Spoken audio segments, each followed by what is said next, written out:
जय माता दी मित्रों, कई लोगों ने मुझसे जब ये प्रश्न किया कि आखिर दीपक कितनी देर तक जलानी चाहिए या दीपक की लौ कितनी देर तक जलनी चाहिए, तो सबको जानकारी देते देते मैं सोचा कि एक बार क्यों ना इस टॉपिक पे एक वीडियो बना दी जाए। तो इसी के लिए मैं आपके सामने इतने सारे दीपक को प्रज्वलित किया हूँ। मैं ये दीपक अलग से खरीद के नहीं लाया हूँ, ये दीपक हमारे घर का ही है। इसको अलग अलग काम में उपयोग में लिया जाता है, अलग अलग पूजन में, अलग अलग समय में इसका उपयोग किया जाता है। तो इसकी सारी जानकारी विस्तृत रूप में आपको दे रहे हैं। तो सर्वप्रथम जो है इस ज्योत को जलाते समय आपको सबसे पहले तो मंत्र से नमस्कार करना पड़ता है। वो मंत्र इस प्रकार है।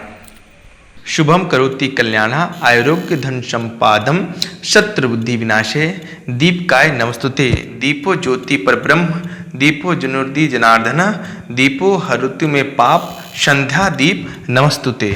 इस प्रकार दीपक को नमस्कार करते हुए स्पर्क दीपक का करते हुए दीपक प्रज्वलित कर देना चाहिए। उसके उपरांत देवी देवता को आवाहन करना चाहिए, बुला के पूजा पाठ इत्यादि करनी चाहिए। दीपक आखिर कितने प्रकार के हों, देखिए आपके सामने जो है 1 2 3 4 5 6 प्रकार का मैं रख दिया हूँ दीपक। तो दीपक के प्रकार में बताने जा रहा हूँ। देखिए सर्वप्रथम जो है प्रकार में मैं आपको बता दूँ कि सर्वप्रथम जो ये जो है ये अखंड ज्योत है। मान लीजिए माता के नवरात्र पे मैं ये जलाता हूँ इस दीपक को, अखंड ज्योत है ये, इसको जलाना चाहिए। अखंड ज्योत के लिए ये हो गया। ये मान लीजिए ये मैं नित्य पूजन में आप लक्ष्मी मैया के पास में रखता हूँ, ये फिर मैं कुल देवी के पास में ये दीपक रखता हूँ, और ये मेरी जो दुकान है जो ग्राफिक डिजाइनिंग की, मैं उस मंदिर में ये दीपक रखता हूँ। और ये दीपक को मैं हर रोज व्रत त्यौहार आते रहता है तो उस अवसर पे ये जलाने के लिए छोटा सा दीपक रखता हूँ, ताकि इन सब दीपक का उपयोग ना करना पड़े।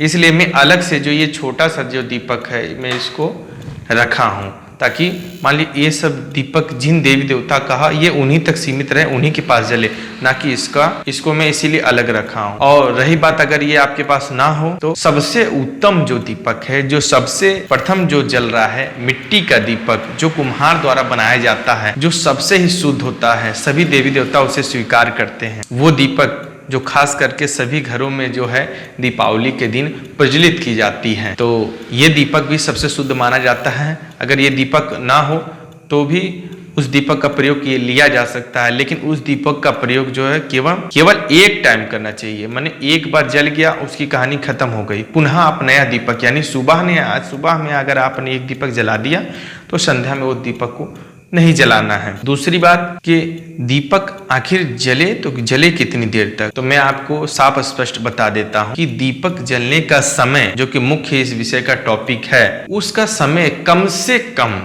कम तो 5 मिनट होना ही चाहिए, और अधिकतम तो कम से कम 2 घंटा से लेके 5 घंटा तो होना चाहिए सामान्यतः। और अखंड ज्योत तो आप 24 घंटा करें, 9 दिन करें, वो बात अलग की हो गई। और रही बात जैसे इसमें ज्योत होती है तो अलग अलग लोगों के लिए अलग अलग देर तक जलना चाहिए। जैसे कि मान लीजिए कोई दुकानदार आदमी है, बिजनेसमैन आदमी है, वो अपने दीपक को जला लिया, दीपक जलाता है, हाथ जोड़ता है, अगरबत्ती या धूप दिखाता है, उसके बाद नमस्कार करता है, चरण स्पर्श करके जो है फिर अपने काम में व्यस्त हो जाता है। तो उसके लिए मान लीजिए छोटा दीपक है ये मान के चलिए, तो वो जो है प्रज्वलित करता है तो कुछ समय के लिए यानी 2 मिनट से 5 मिनट या 10 मिनट तक वो जलता है, तो उसके लिए कोई बात नहीं, वो उस दीपक को उतने देर जला सकता है। लेकिन जो नित्य पूजा कर रहे हैं, नित्य पूजा सुबह शाम कर रहे हैं, उनके लिए भी ये बात मैं बता दूं, वो भी चाहे तो 5 मिनट जला सकते हैं, 5 मिनट 7 मिनट 10 मिनट। लेकिन जो सुबह शाम पूजा कर रहे हैं, केवल पूजा माने दीपक जल और अगरबत्ती या धूप दिखा के ही नमस्कार करके जो चले जाते उनके लिए। अब रही बात सबसे मुख्य, मान के चलिए कि कोई साधक कोई भगत है, तो वो जो है समानतः पूजा नहीं करता, वो पूरे विधि विधान से पूजा करता है। और सबसे प्रमुख बात ये कि जो साधक होते हैं, जो भक्त होते हैं, जो आराधना करते हैं, दिन रात तप करते हैं, जप करते हैं, उन लोगों के लिए दीपक कितनी देर तक होनी चाहिए, उन लोगों के लिए दीपक का जो समय होता है वो समय उनके ऊपर निर्धारित है। अब मैं कहता हूँ, अब आप बोलेंगे कि उनके ऊपर कैसे निर्धारित है, इसीलिए निर्धारित है। मान लीजिए मैं माता रानी की आराधना करता हूँ, ठीक है, तो माता रानी की आराधना के दौरान मैंने दीप प्रज्वलित किया, दीपक को नमस्कार किया और मैंने मंत्र आदि शुरू किया। मंत्र आदि से क्या हुआ, मैं सबसे पहले उनका आह्वान किया, आह्वान के बाद मान लीजिए आसन दिया, आसन के बाद स्तुति, स्तोत्र, चालीसा, कवच, उसके बाद मंत्र जपता हूँ, फिर आरती करता हूँ, तो उसमें समय होता है। मान लीजिए कोई जो मैं पढ़ता हूँ, कोई आधा घंटा करता है, कोई 1 घंटा करता है, किसी का 1 घंटा से ऊपर भी जा सकता है। मंत्र जप अपने अनुसार होता है। तो वो मान लीजिए मैं पूजा कर रहा हूँ, माता के सामने कर रहा हूँ, तो माता के समक्ष ये दीपक है, तो दीपक कम से कम उतनी देर तक तो जलना ही चाहिए।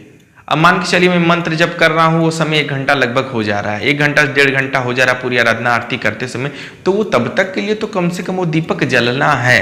वो दीपक उस समय तो नहीं बुतना चाहिए, कम से कम जब तक आराधना आरती होने तक तो दीपक जलनी ही जलनी चाहिए। ये मान के चलिए ये समय निर्धारित है जो साधक लोग के लिए है। बाकी नित्य जो केवल दीप जलाते हैं और उसके बाद पूजा, नॉर्मल पूजा जो करके चले जाते हैं, उनकी बात अलग है। वो अपने अनुसार जितना हो सके उतना देर तक दीपक जलाएं, उसमें कोई भी दिक्कत वाली बात नहीं होनी है। तो रही बात तेल की, मान लीजिए तेल जो है सरसों का तेल होता है, तिल का तेल होता है, शुद्ध देसी घी होता है। तो आज के डेट में शुद्ध देसी घी इतनी कीमती हो गई है, तो मान के चलिए कई लोग को तो खाने के लिए पैसे नहीं है, तो देसी घी कहाँ से लाए। तो घी की बात मैं नहीं करूँगा, मैं बात करूँगा तिल के तेल और सरसों के तेल की।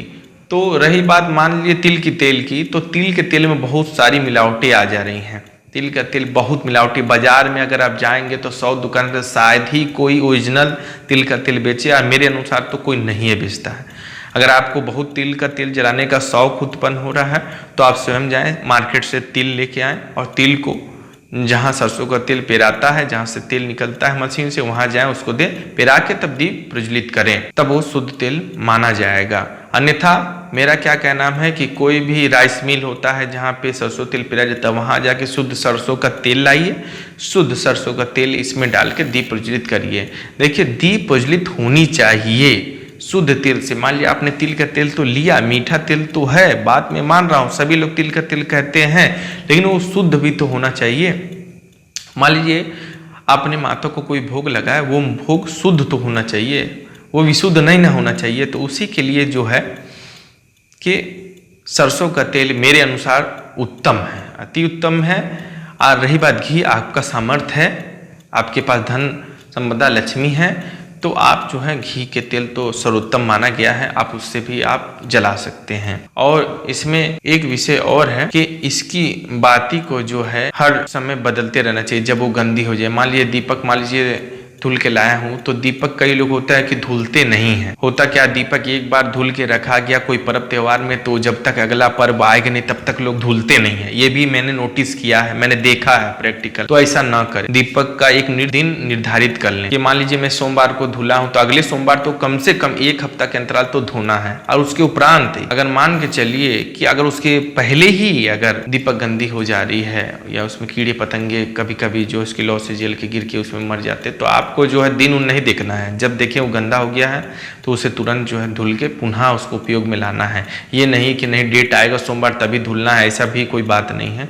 जब आपको लगे कि ये मैला हो गया, गंदा हो चुका है, काली पड़ गए हैं, तो आप तुरंत जो है उसको धुलकर फिर पुनः उपयोग में ले सकते हैं। और रही मेरी जानकारी अगर आप लोगों को अगर सही लगी तो हमारे चैनल को सब्सक्राइब जरूर करिएगा, लाइक का बटन जरूर दबाइए, हो सके तो शेयर करिएगा। जय माता दी मित्रों, सभी को नमस्कार।